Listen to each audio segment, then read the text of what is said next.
Welcome to Living Transplant, the podcast that takes you behind the scenes of the transplant program at Toronto General Hospital and brings you open and honest conversations about the transplant experience. My name is Courtney, and I'm the communications specialist for the Center for Living Organ Donation. And my name is Brittany. I'm a bedside nurse in the Ajmira Transplant Center. Full disclosure, we are not physicians. No, and we are not here to give you medical advice. Think of us like your guides through the world of transplant as we know it. Whether transplant is your past, present, or future, your passion, or your curiosity, Living Transplant will show you the world of transplant like you've never seen it before. Welcome back to Living Transplant. Today, our guests are Shauna Watson, a post-liver transplant coordinator, and Pauline Harney, a post-lung transplant coordinator at Toronto General. Welcome to the show. Thanks for coming. Thanks for having us. Yes. Okay, so normally we start our episodes out by saying, what's your connection to transplant? But I feel like that question's kind of not necessary at this point. So how did you get involved in transplant? My transplant journey, I was actually fortunate. I had my consolidation placement as a nursing student. So when I was at the end of nursing school, I started on the floor, and I've been here for my entire career. So I was on transplant on the ward, in step down, and then I moved into the coordinator role 4 years ago. So it's all I've ever known. But obviously I'm still here, so I like it. Yeah. Yeah. It sounds kind of similar to mine, actually identical. I feel like that's for a lot of transplant nurses what happens. Yeah. Why do you think that is? I feel like it's kind of just, it's a niche area and kind of an area where you have an expertise, but then there's also opportunities for growth within the program if you want to change from inpatient to outpatient. And yeah, I think a lot of people just stay once they kind of come in. Mm-hmm. It's almost like an addiction to transplant. Yeah. And following the patients throughout their progress. Yeah. And, I don't know. So, Pauline, how did you get involved in transplant? So I started on medicine with you, Britt, on September 8th, 2014. And we slowly transitioned over to transplant. And I actually moved to Alberta for a couple of years. I couldn't get a job there, so I got into transplant coordinating through some doctors that I knew here, and kind of just carried on with that. And then they had an opening for a position, a lung coordinator here in Toronto. So I applied for that. I took it. I came back to transplant, and I've just been here since. Yeah. Again, it's like addicting. Everyone that we talk to in the transplant program, we ask them, like, how did you get involved in transplant? And they're just like, we just never left. It's like a vortex that just like swarms them, and you're like, oh, and you can try for this. Oh, try this. Oh, you're like, okay, I guess so. But so for someone who doesn't know, can you walk us through what like a coordinator does, what the role is? Yeah, for sure. So I can speak to the liver side, but it's probably very similar in the lung. So essentially once someone has a transplant, so they have their transplant, they have their surgery, they leave the hospital. On the post-transplant side, a coordinator essentially follows them for the rest of their life with a physician. So in our organ group, we have a certain number of patients that we're assigned to, and we follow all of their transplant care. So in terms of blood work, imaging, health complications, concerns, we help them navigate all of that. And our goal is essentially to keep them out of the hospital if possible and just optimize their health. So a coordinator day to day, we're looking at blood work, imaging, we're getting calls from patients, triaging results, reviewing with physicians. So yeah, we're essentially following them on the outside of the hospital and trying to also keep them outside of the hospital. Mm-hmm. Right. And how does a coordinator role, like what's the difference between that and a physician? Like what's Ordering rights. Basically. Yeah. We can't order tests. Oh. Yeah, we can't order medications. We can't order tests or anything, but we have an understanding of what is required. Mm-hmm. So we can always send messages to the doctors and give our opinion of what we think should be next, and then kind of liaise with the doctors to see if that's appropriate for the patient. Right. Yeah. And we can't diagnose. Like NPs can, but and a lot of people I find think that we are NPs. Do you get that same vibe? Yeah, a lot of patients are like, oh, your NP's calling. I'm like, and for listeners, oh, NPs. yeah, sorry, a nurse practitioner. A lot of our patients believe that we're nurse practitioners, and I'm like, nope, I'm an RN. So I also have a lot of patients that think I'm a doctor. Mm-hmm. I tell them a lot that I'm not a doctor, but I think it sets this expectation that I can do things for them that I actually can't do because I'm a nurse, yeah. which is nothing to belittle, but we just have this boundary that we can't cross. That Right. Yeah. So is your coordinator role very similar to Shauna's then? In that you're both post, Right. even though you're lung, but similar kind of idea? So I guess the biggest difference between liver and lung is that liver has a lot of tests in your blood work that you can classify a certain type of liver disease with, whereas in lung, we don't have a specific test to determine what something is. I don't know if that makes any sense, but there's no blood work that says what your diagnosis is. So you have to do PFTs, which are pulmonary function tests, CT scans, blood work, a whole gamut of things to kind of create a diagnosis. Where do most lung patients then have to come into the hospital for those tests? Yeah, we do everything in Toronto. Okay. But now with COVID, we've been trying to do stuff locally, but ideally we like to bring people to Toronto General because we have our radiologists and our microbiologists that know what they're looking for, because especially with pathology, it's a transplant pathologist that we use rather than regular pathologists. So it's something that they can look for. Right. And is that kind of that type of testing, is that unique to lung or? Pulmonary function tests are unique to lung. Yeah. But you were saying that that lung doesn't have a blood test? Is that unique so to lung? for example, in liver, Shauna can speak to this more, but in liver you have your bilirubin, your ALP, your liver function tests, and you can kind of classify or create diagnoses based off of those results, where there's nothing specific in your blood work that would be like, oh, you have COPD, or you have cystic fibrosis, or you have... What's COPD? Chronic obstructive pulmonary disorder. And Pauline, why do you know the liver roles so well? Well, Brittany, I used to be a liver coordinator when I lived in Alberta for a couple of years. It's just been all around. Yeah, I was a liver coordinator and a kidney coordinator. There you go. What? It's all the organs, eh? Worked my way up in the body. And Britt, I guess you're kind of an interviewee in this episode as well, since you are also now a coordinator. Yeah. Plot twist. Everyone thinks I'm a bedside nurse. Joke's on you. I'm actually a new coordinator. Record that intro. Yeah. Sorry, guys. But what would you say is the biggest difference in terms of, obviously not the day-to-day is very obviously different, but in terms of energy or kind of how has how have your days changed in that kind of sense, if that's makes sense. Okay. I feel like when I was obviously nursing on the floor, I was nursing more physically and obviously with my brain, but now this role is all very analytical. I find I'm looking at numbers and trying to put them all together and piece imaging and put it all into this nice pretty package to figure out what is the problem, as opposed to when we're on the floor, we have we still have numbers, but we're looking at more vital signs and physically what is wrong, and physically fixing it, as opposed to when we're sitting on our desk at the coordinator, we're calling and trying to coordinate. It definitely helps when you can see the physical patient. Yeah, I think so too. I think that's the hardest part in this new role. I'm I think I know what maybe 10 of my patients physically look like. And I'm a very visual person, so it's kind of hard. I know everyone by their name and otter. I'm oh yeah, this one, and they can put it all together, but I'm I have no clue what you look like. So it's kind of difficult in that way. So pre-COVID, can I guess the three of you walk us through what a typical day for a coordinator would look like?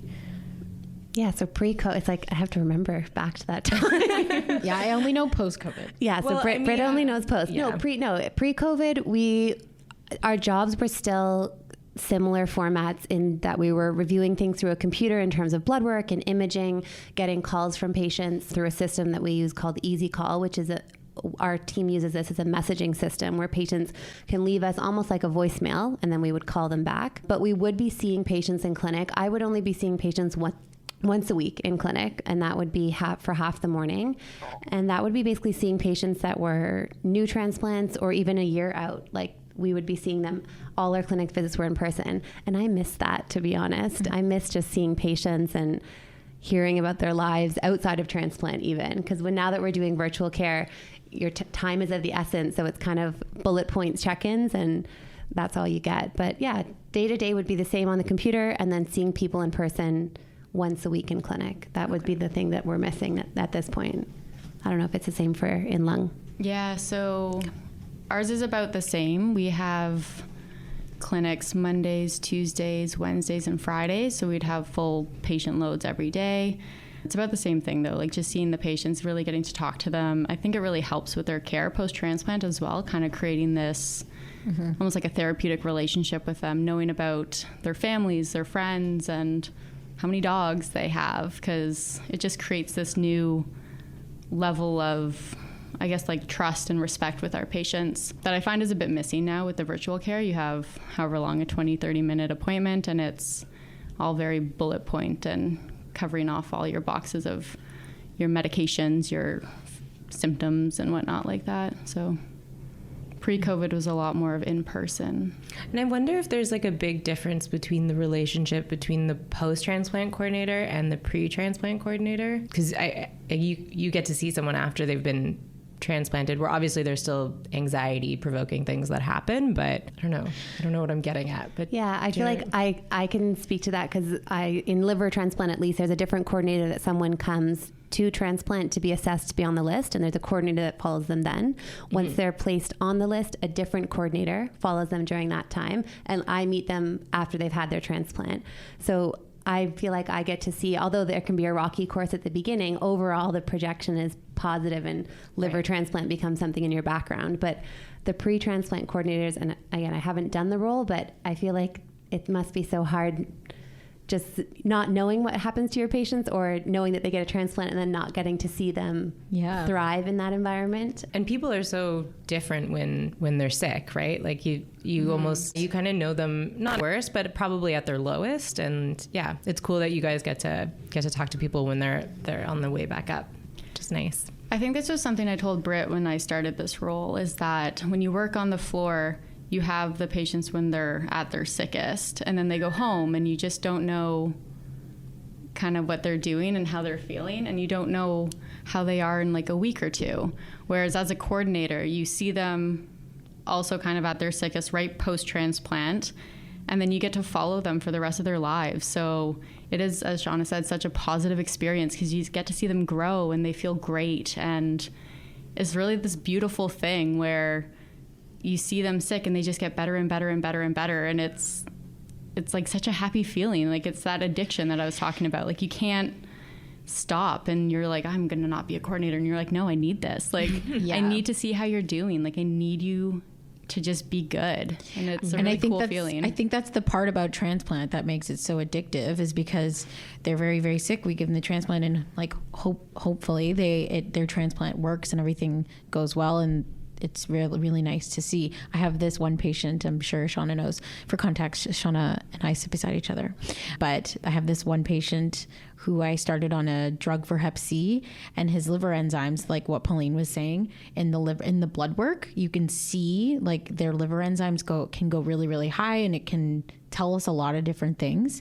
So his liver enzymes went really, really high, and I started him on a med for Hep C, and a week later, his liver enzymes had like dramatically dropped back down to normal.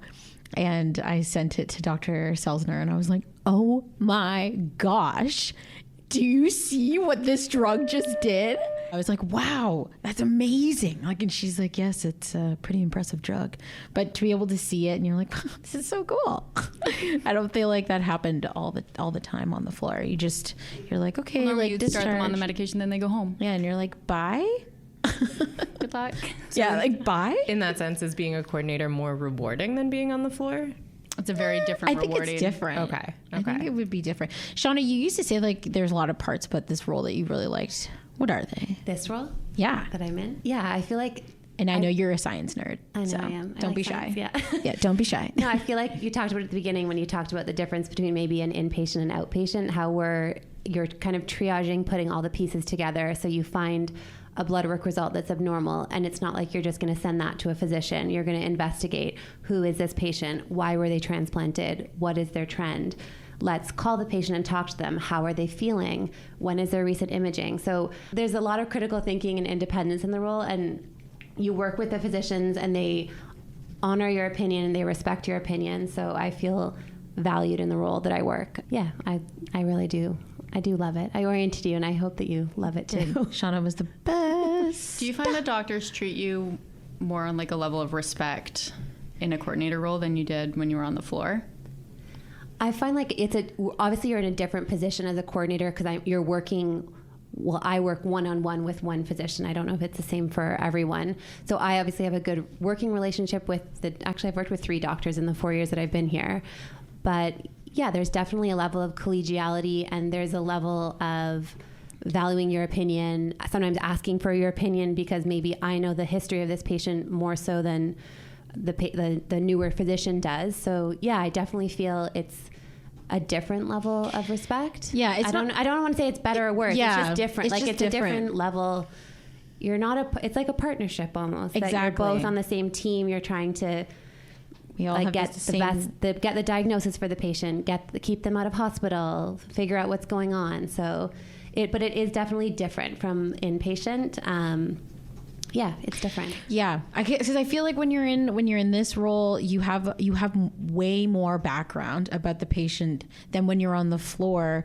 You're just like, you go up to the doctor and you're like, something's not right. Like their blood pressure is never like this, and you don't really have much like background knowledge on the patient, but you just know something's wrong. It's more of a gut feeling. It's more of a gut feeling, exactly. Versus when you're in the coordinator role, you just have a different background knowledge of it, so you can present it differently. I don't know if it's definitely. I feel like it's a teamwork because you guys know each other very, very well. Versus like on the floor, you're working with like hundreds of different doctors all the time, right? And I think you have a bigger picture. You have more background, like you said. Like you know your patient very well. You've not known them for 12 or for like 24 hours. You've known them for potentially years since their transplant. So you know the nuances of their care. You also have everything in their chart that you can look back at. So yeah, it's a good question though, because it's definitely different than when you're on the floor. And just I'm only familiar with Brittany's like path to becoming a coordinator, but it's the same for everyone. Right? Like you were all on the floor. At some point. The three of us were. Yeah. Okay. I don't think you necessarily have to be. Like you have to have had nursing experience, but you don't have to have worked in transplant. Of course, yeah. Like one of my coworkers came actually, that's from... wild. That's wild. It is. That surprises me, actually. Well, it's actually one of the questions is how do you get to be a coordinator? But I think you need to either have one of two experiences, either a coordinator experience or transplant experience. Am I right? What would you say? Or like based on what I know, at least. Yeah, I think like if you looked at the job description on UHN, it would definitely say to have 3 to 5 years, I think, of nursing experience, not necessarily transplant, but maybe transplant preferred. I'm not sure if they use that language. Or if you don't have experience in transplant, some sort of case management coordinator type experience. So at least you have translatable skills in terms of outpatient care and the changes that how you work differently as a nurse like that. Right. Having transplant experience, I think, is obviously value add when you understand where a patient has come from, like the floor, the process. I think it would be a steep learning curve to come from the floor to the coordinator role in general. And I think it just, the curve becomes steeper when you don't have transplant experience, but obviously doable because there are definitely coordinators who are excellent and have come from outside of transplant. Yeah. Right. Yeah. Even just learning the transplant medications, because it's a whole separate type of medication that transplant patients are on compared to everybody else. Yeah. So just understanding how those medications work, why you take them, one versus the other. Even what they look like. Because I find some of the patient coordinators that don't have transplant experience, I'm like, even when I'm telling my patients, like, we're going to reduce this med, it's the green one. It smells kind of funny. Like that. I'm like, I don't know if they know that. What's the green one that smells kind of funny? Myfortic. Myfortic. Yeah. Oh, interesting. And they all come in like special packaging, and it's right. So if you could explain it for people that are like, it's the one that's in the tin foil. It smells kind of stinky. Skunky. But not in the other tin foil. It's the smaller tin foil. Right. Yeah. So just going back to what Shauna said about learning curves, you've now been in this role for how long? Almost 3 months, I think. Almost maybe 4 months.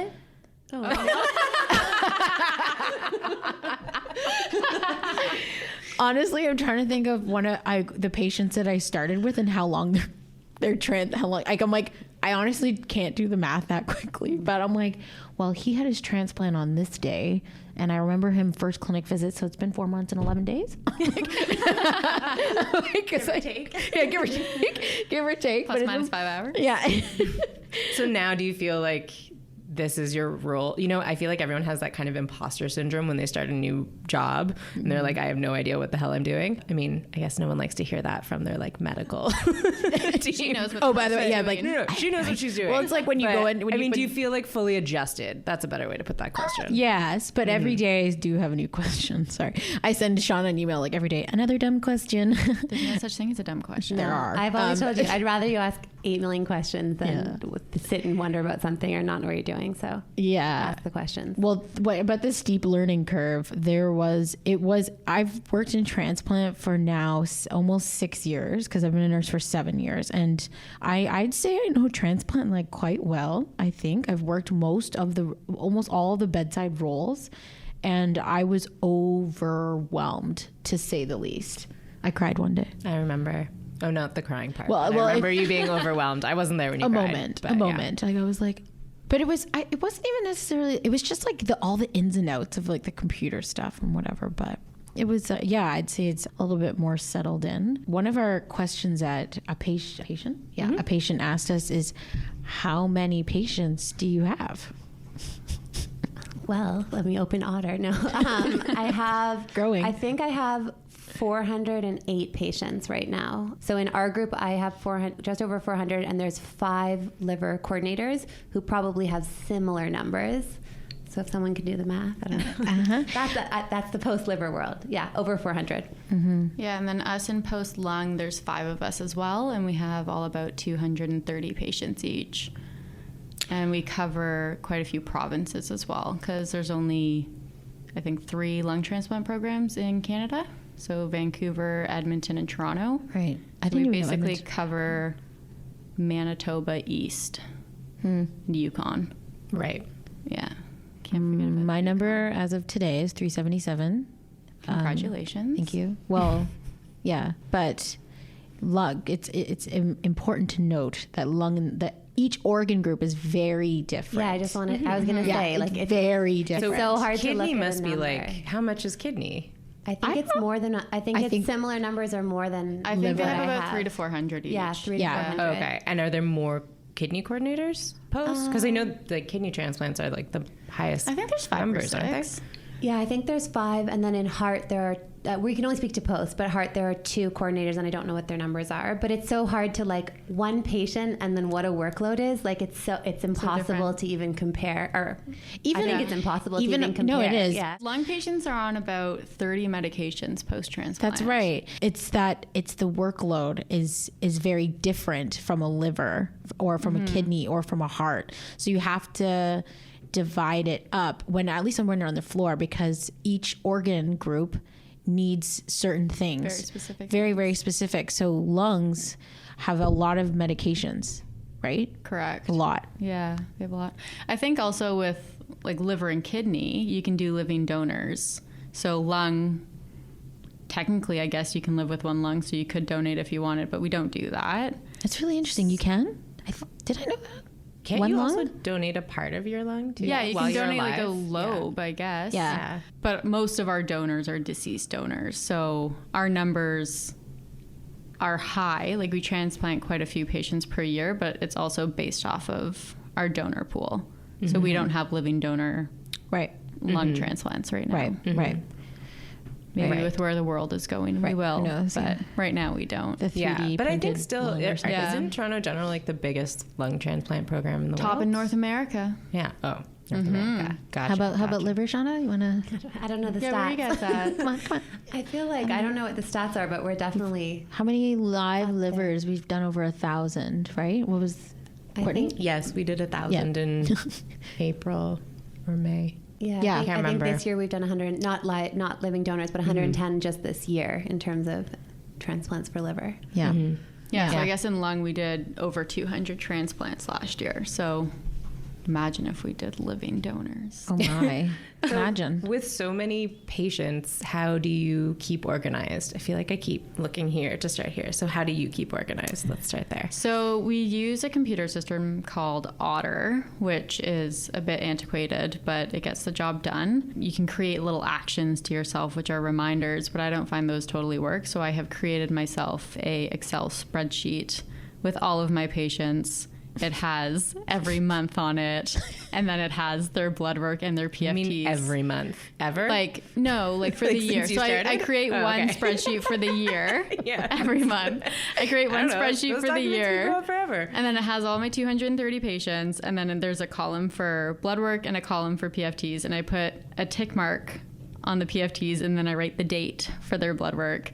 And then every so often, I go through my whole list and I call patients that haven't done blood work every 3 months, because that's our requirement. Once you're over 2 years transplant, it's blood work every 3 months. And I leave them a little message just to remind them. And miraculously, I get blood work. Comes in within a week.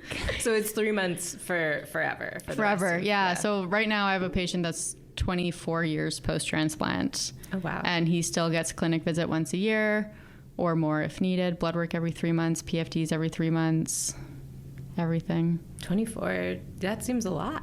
That's a 24 is a lot. Yeah. Yeah. That's awesome. Yeah. I think my oldest is 29 years post-transplant. Wow. But I think our program is 31 or 32. For lung? Wow. For lung, yeah. I think my oldest liver is 32 years, but I think our program, like, I think it's Rox's patient. Say 35 or 37. But From Toronto General, right? Yeah. Because my patient, he wasn't done in Toronto. Okay. Yeah, I'm not sure. Do you know what I mean? But my oldest liver patient is like 32 years. Yeah, it's pretty amazing. Yeah, 32 years post-transplant. Yeah. So what about you, Shauna and Britt? Same. Organization-wise, I feel like I'm like quite type A. Yeah. Should see your desk. Everything's pretty organized. We do use Otter, the system, and it kind of gives little reminders. The good thing about in liver, a lot of our things are protocol-based. So once you do an imaging or whatnot, you book your next one at the same time. So it's kind of like you don't need to keep track because you're continually booking follow-up at the time that you find a result. You then book the next. That's a very clever way to do it. Shauna taught me that. Yeah. Yeah. It's like, when was the last also CT have like and when's little the next sticky one? notes on my desk with, or not on my computer, just sort of with things to do for today versus for the week. I'm learning. What else do? I have emails, like everything is sorted in files. Yeah. We work with what we haven't talked about yet is we work with an admin team as well. So they very much support our role. So they help keep track of things and book tests for us and clinic appointments for us. So teamwork is definitely how I stay organized. Yeah. I don't know, Britt, what else do I do? Shout outs to my queen, Svetlana, because can't do it without her. I don't know what we would do without them. Yeah, I have no idea. No, I always said that I had some nurses when I was on the floor that acted like a little bit of like my second brain. They would prompt me to do things and be like, Britt, do you want to do this? And I'm like, thank you for reminding me. Svetlana's like that. I'm like, thank you. But I'm new in the role, guys. But I think right now how I stay organized, I try to follow Shauna's suit with my emails, leave things unread so that I can like remember to do it later. I do that too. I have a lot of unread emails. I don't. And then I read it and then I mark it unread again. Right, because I haven't done it. Yeah. Still have to do it. Yeah. But I try and leave some certain things unread. But I think Otter, I'm still like I'm used to it. I'm definitely used to it, but I'm still getting, I'm still learning little pieces of it. But there's a lot of little tricks to Otter. There's tricks in Otter, and then also Otter is a system that we use to communicate with our admin team and our physician team. So everything is tracked there. So as you can see the history of how decisions were made. You can go backwards. You can go back and forth. So if you're not sure about what to do next and you send it to a physician, it will come back to you in that system. That's another way to kind of, I stay organized by, instead of letting something sit, just ask like, what's next? And then it's all of a dialogue through the computer. Yeah, that's how I stay organized. Seems to be working. Yeah. All right. Well, we have a listener question. A live listener. How has your lifestyle as a coordinator changed from being a bedside nurse? You sleep better. That's for sure. Significantly. Yeah. Yep. It's a Monday to Friday role. Technically, it's an 8-hour day, so you kind of can choose your hours based off of your clinics and your patient needs. But having a Monday to Friday, you have your weekends off, which you don't realize how important it is until you have that. Like when you work shift work and you work fireman schedule, it's amazing because you get 5 days off, but then you realize what it is to have a weekend off when the rest of your world has weekends off, and it's truly a nice feeling. Life-changing. It's life-changing, and you don't realize it because you work shift work and you're like, this isn't so bad. Guys, my dad called me yesterday or the other day and he was like, Brittany, are you going to be off for Christmas? I was like, yes. Yes, I will. Yes, You don't have to pick Christmas or New Year's. Yeah, we don't have to move Christmas to a different calendar day. Because I'm working. You can just have it. I was like, yeah. Holidays, like little things like that you don't realize how important it is to have them off. I don't know. What about you, Shauna? Yeah, I feel like moving to a Monday to Friday was definitely a transition at first, but once you're in it, you realize that the rest of the world, in terms of your family and friends, are on that same schedule. That's really nice.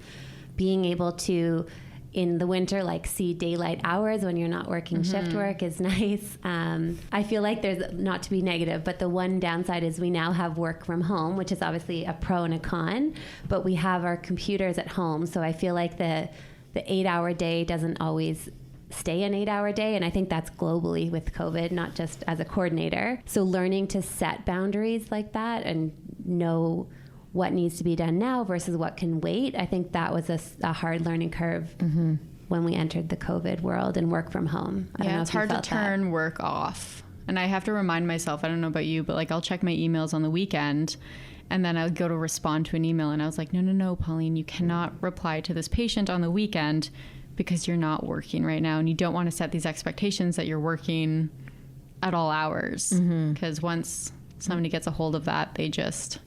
it will be this new expectation. So the working from home it's definitely good, but it's Do you miss tricky. bedside nursing? Yeah, I do.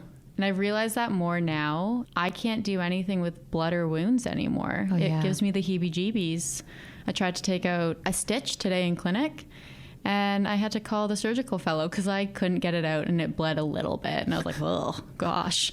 So I've completely been like desensitized to anything body related because you're so set on a computer screen now. But I also love the rush of inpatient bedside nursing. I don't think I'd go back, but I do like it. Shauna, do you miss it? I feel like I do. There's definitely moments where I'm like, I'd love to go back for a little bit, but I don't think I would ever want to make the switch going back like long term. I definitely miss like the in-person patient aspect, teamwork aspect of working on the floor. I miss being able to, when you work on the floor, when you give report and you hand off to the next nurse, you've done your 12 hours of nursing care and you hand off to someone else. In this role, you don't hand off to anyone. These are your patients, and tomorrow things that are not done, you will do them, and things that need to be followed up, you will follow up, which is obviously great as well. But yeah, there's definitely parts of the bedside that I miss, but I don't think I'll be transitioning back anytime soon. What would you say is the biggest misconception about a transplant coordinator, either from the patient side or maybe Britt, maybe you expected something different when you took on the role? I didn't. I really like this role. I don't miss bedside nursing just yet, but I'd say the biggest misconception is that we're a nurse practitioner. Is that everyone automatically assumes I'm an NP, and I'm like, nope. Yeah, I think that, and then how easily accessible we are for our patients, I think is a bit of a misconception. We're kind of seen as like a family practice team rather than a transplant center. So as I said, like our patients have these expectations and we are really easy to reach. Like you can use Easy Call, you can email us. We use Vivify in the lung transplant program. So you can get a hold of us quite easily and you can't say no. Like me as a person, I can't say no to somebody if somebody has all these symptoms. So I'll do whatever I can to help them. But you're like, oh, you should speak to your family doctor about this. I don't know if you guys have that in. Yep. Are liver family as well. doctors ever nervous though to Very, Yeah. very. Okay. And not even They don't family like touching doctors, transplant anyone. patients. Yeah, Yeah. exactly. Which is fair because it's like it makes sense, but at the same time, some things I'm like, this is totally not related to your. I don't know about you guys, but like we have a letter that we send to the family doctor after their 3-month visit, and it just says like, we'll do everything transplant related, and then we'll adjust this, and this for medications, and then you guys do everything else. And even with that, like I know it is just a letter, but I feel like it's a bit scary. Yeah. Even for local sure. pharmacies too, like just drug interactions and whatnot. Like we have our transplant pharmacy that knows everything transplant related. So yeah, I feel like I echo exactly what you guys have said in terms of, so being a nurse practitioner, you would be able to diagnose, order tests, order medications. In the coordinator role as an RN, you can't do those. You often have ideas about what should be done, what could be done, but ultimately you review with a physician first. So there's an expectation to have an answer immediately, where often we have to first review with the physician and then definitely get back to you with that plan. So that would be one. And then also being a specialist center, we need to focus on the transplant care of the patient. But exactly what you said when you said, like, if you want to help someone, you help them. Because of course I want to help someone like navigate a non-transplant concern. You can't just let them like sit in pain. And you're like, because you also know what to do. And you know what to do. You're like, that's I know the hardest part. Yeah, exactly. You're like, I know exactly what you need. So I have to help you. Yeah. So I basically give my patients like a day to contact their family physician. I'm like, okay, if you don't hear from them by 4 o'clock, which I've never heard back from my family physician within a day either. So I don't really know what I'm expecting, but some are better than others. Some are better than others. Also with COVID right now, everything's virtual. So I think it is pretty easy to definitely book appointments with them. Our Emerge also does a virtual visit. I forgot about that. Yeah. Yeah. So you can book a virtual visit with our emergency department. Yeah. If you have a UTI. I find that I don't know if it's a misconception, but it's definitely something that I've noticed is that patients will call me with a couple of symptoms and then ask me for a drug. And I'm like, I cannot, even if I could prescribe, I can't diagnose you based off of a voice message. Like, I'm like, someone needs to either like do like a full phone call visit, or you need to be seen by a doctor. You need an assessment. Yeah. And most of the time I'm like, you need to be physically seen by a doctor. So I can't really give too much information out that I think way, COVID makes that part hard too. Like typically we would bring patients in and we could see them. We could assess them. If you're having swelling in your ankles, we can bring you in and look, rather than just being like, okay, here's some medications, like call me in a week, see how that goes. So maybe once COVID's dying down a bit, we'll get back to that. Yeah. So what's next for, I know Shauna, you said you've been here for a while and you really like it, and yeah, I don't know. Do you think that this is kind of where you'll stay for a while, or do you have good questions? Yeah. Are there like more, I don't know, what would be the next progression for a transplant coordinator? Not necessarily for you, but No, it's a good question. I feel like it's interesting because if you look around, even though I've been here for 4 years, so maybe I'm like middle of the pack. I'm not new, but there are definitely coordinators who have been in this role for years, like 10, 15 years, and this is where they've stayed. What do I want to do? I don't know. I feel like within transplant, I don't know what the next step would be. Moving, if you wanted to stay clinical as a nurse, I guess you could go and become a nurse practitioner. Yeah, I don't know what's next for me. I feel like I've been here for 4 years and I definitely want to stay. I do have my master's and I thought I wanted to go into education. And then when I was teaching, I realized that I loved patients and I needed to stay in some sort of clinical capacity. So this is a nice hybrid of education, clinical, autonomy. Yeah, so where am I going? Don't answer your question. No, I don't know. Fine. Just a follow-up question. What do you need to be a nurse practitioner? Is that... So yeah, I feel like we talked about NPs, nurse practitioners. So nurse practitioner, you would need a 2-year degree, which is an MN and an NP, so master's and a nurse practitioner, of schooling, graduate schooling, where you focus more on pathophysiology, pharmacology, diagnostics. So it's kind of the next progression. As an RN, you're not obviously having the full scope of a physician, but you can independently care for patients and follow their chronic conditions. Right. So what's your master's in then? I did a master's of nursing and education. So if I want to do NP, I can go back and do that. But yeah, mine's in nursing and education. Very cool. Mm-hmm.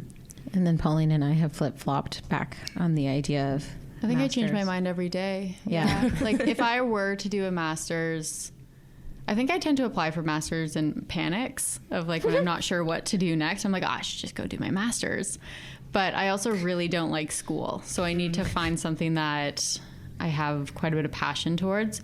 So right now I'm kind of leaning more towards like quality improvement or health administration, doing a master's in that. Working with our computer system that we have, we're getting a new one in about a year or so. But there's just so many things that I think we could do a lot better that I don't know how I can fix, but I would probably go more along that path of quality improvement.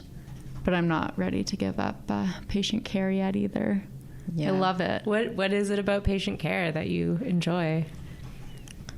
I think it's the wins, like watching patients thrive and succeed, and like just seeing somebody who's so sick just do well and like go do things with their families, go skiing for the first time in years, or go meet their grandbabies. It's like hearing these little stories that it even doesn't have to have anything to do with their medical issues that are going on. People can look past that and just like live this life that they couldn't before, and it's like brings you this joy every time. And then you have a bad day and then you hear this little story again, and then you're like, no, we're in it. I like this. I'd argue that that's what kind of keeps me what pushes me to, when I know more about their personal life. That sounds kind of bad, but like when I know more background, and as opposed to like just their medical history, but like their actual personal history, you get to know them, and it's just very humanistic. Their stories, it's like, we love a good story, but when you hear their story, it leaves a lasting impression on you, and I want to say it kind of makes you want to work a little bit harder. Yeah. I love that. Would you say, is that wrong to say? Like, no, it does. No. Like it kind of does though. Like when you know they're fighting for. No, it's actually not wrong to say at all. It's not wrong at all. I feel like it's honest. Yeah, like, when you know that they're fighting with like for someone else. Like, not to say people without any kids, but when I hear like and they've got a couple kids, you're like, like, okay, just gotta, or if they have kids that are like pregnant and they're like, oh my gosh, like I can't wait to meet my grandkid, and you're like, no, we're gonna do this, like we're gonna make it so you can meet your grandkid. Yeah. And then they send pictures and it's Christmas cards. I haven't gotten any of those. I just get pictures of wounds. I got some of those today too, but I had to cover my eyes. Weirdo. As I looked. Yeah, because I like wounds. And I I'm don't. like, okay. I have one patient. Did you tell them that? Like that I like wounds. See, I told people I like pictures of grandbabies, so they send me those. They don't send me wounds. I like wounds. I'm like, okay, send me a progression. Pictures of my I have one patient that I was literally like, send me a picture on Monday and Wednesday, and then Monday and Wednesday. Well, he did really well. Like, his wound looks great. Whatever. We were trying to avoid using like CCAC or anything. Speaking of lasting impressions and like patients making impressions on you, we were kind of talking a little bit about this right before we started the interview, but I put out on Twitter a call for, what kind of episodes and what kind of topics did people want to hear. And one of our post-liver patients tweeted that he wanted to hear a coordinator episode. And he didn't say specifically who, but we started messaging, and then he ended up mentioning you, Shauna. It was very sweet, where he was, what part should I read? In particular, Shauna has been instrumental in my recovery. Her dedication, expertise, and ability to coordinate all aspects of the post-transplant care has made a significant impact. I am only one patient, but she probably has hundreds to attend to. I can only imagine how busy her day is, but she is always... And then I asked, he was very cute. Yeah, I asked him if he wanted to... if he had any like specific questions, and he was like, no, I just want to tell her that I want her to know how grateful we patients are for everything that she does. She is key in the team that takes care. And then he came back with a whole bunch of questions that we structured this interview around. So facts. That's so sweet. So nice. Facts. And patients love Shauna because she's really good. Like, but staff too, like doctors, and they're like, however Shauna does it, do it that way. Quite literally. So you're going to be called Shauna's really Transplant Program. Yeah, they're like... Just name it after me. Well, hopefully we answered his questions, or they're... Yeah. No, yeah, I think they were all in here some way or another. You can let me know, sir, on Twitter if you have any follow-up questions for Shauna. Yeah. Or you can leave me an easy call. You're just leaving me. Oh yeah, right. That's probably a more direct route to get to Shauna. We started asking this question to some of our guests. What was your first hospital experience like, Pauline? Your first hospital experience, maybe not as a nurse, maybe as like a kid or something. And if it's traumatic, I'm sorry. Bringing up bad memories. I don't know. Just occurred to you now that it could have been really bad. Could have been bad. My first hospital experience, I fell a lot when I was a kid. I was bad at riding my bike, and I was bad at walking. and just staying upright. So I'd always be in the hospital with like stitches and broken fingers and toes and nose and whatnot. But I remember I'd always get a lollipop. And we don't do that here at Toronto General. But even as bad as it was going into the hospital, I'd always get a lollipop at the end. And it just made it seem okay. It didn't want to bring me back. Like I didn't need to go back for more, but I don't know, just getting stitches and lollipops. How many stitches have you had? A lot. Yeah, I don't know. Okay. Maybe 5 or 6 times under the age of 10. I've literally never heard a stitch in my life. I was about to say, I feel like I don't have any childhood experiences or even like family experiences. I'm sure I do, but I don't remember. But I feel like my first hospital was coming like from nursing school. Like I definitely had experiences, but like the one that's most memorable. And I even went into nursing when I was finishing school. I had no idea what I wanted to do after my undergraduate. And I was doing a research project and they were like, I think that you should probably go and work with people, but you like science. So have you ever thought of nursing? And I had no one in my family never really even knew the job. But yeah, I feel like my first hospital experience was nursing school. And definitely I was very green and very nervous. But now being in a hospital, this is like, I don't know, I'm always here. My home, yeah. Mm-hmm. Do you remember the first day you were in clinical? Yeah, I probably like forgot how to talk to humans and patients. Like you're so nervous. My first time I went to a hospital that I can remember was when I was in nursing school, and like this group of little nurses, like the preceptor was like, "Go wake up the patient," and we're like, "You wake him up. You do it." And we're like, "Hi, sir. No, you go." And it took like 20 minutes to wake the man up. Now nurses are like, call people and you're so confident. Like the lights on. They're like, "What are you doing?" You're like, "Oh, I have to do blood. I have to take some blood." Everyone has a different experience first time in hospital. Yeah, I wasn't doing that. I don't know, Britt, if you remember this, but when we were working in Transplant, do you remember those 2 girls from Korea that came up to us and asked for our picture? Yes. Because we worked on the transplant floor at Toronto General Hospital. Yeah. And they thought it was the coolest thing ever. And we were just like, what the heck? Like, no. Guys, can't have a picture. It is cool. It's weird they wanted your picture, but it is cool. Yeah, I think that's when we realized that, like, we're kind of famous. We're famous. Okay, well. Wow. Look at that. Coolest job in the world, transplant at Toronto General. Yeah. Okay, so another thing that we do is we guess everyone's zodiac sign at the end of the episode, but Britt obviously knows. She's not allowed to play. She's not allowed to play. I have my track record. I'm like 0 for like 10 or however many times we've done this. Pretty bad. Okay, watch it. I feel like Brittany's very good at doing that, though. I don't know why. Do we have to? You're guessing us, right? I'm guessing. Okay. Yeah. You can. I was like, I don't know others. No. You can guess back if like that's something you would like to do. But yeah, we haven't well, some people don't know. Some people don't care. Yeah. Not all people are nerds like us. I'm gonna say Cancer and Gemini. Wow. It's not accurate at all. No, you're right. Am I supposed to say? Yeah. You're right. I'm a Cancer. Oh, yes, Shauna, you've made me so happy. I was like, when am I allowed to say? What's Gemini? May. Oh. It's like, no, at all. Fire sign? An Aries? No. What are you? I'm a Libra. A Libra. Very, very giving. That is what I was. Oh. Okay, you can wipe that smug look off your face. Thank you both for joining us. Yes, thanks for coming. Thanks for having us. Yeah, My thank first you. podcast. Me too. You did great. Thanks, guys. Thanks for listening to this episode of Living Transplant. If you have questions or suggestions for future episodes, email us at livingorgandonation@uhn.ca. Don't forget to subscribe, rate, and review Living Transplant on iTunes, Spotify, or wherever you listen to podcasts. And follow us at Give Life UHN on Facebook, Twitter, and Instagram. See you next time.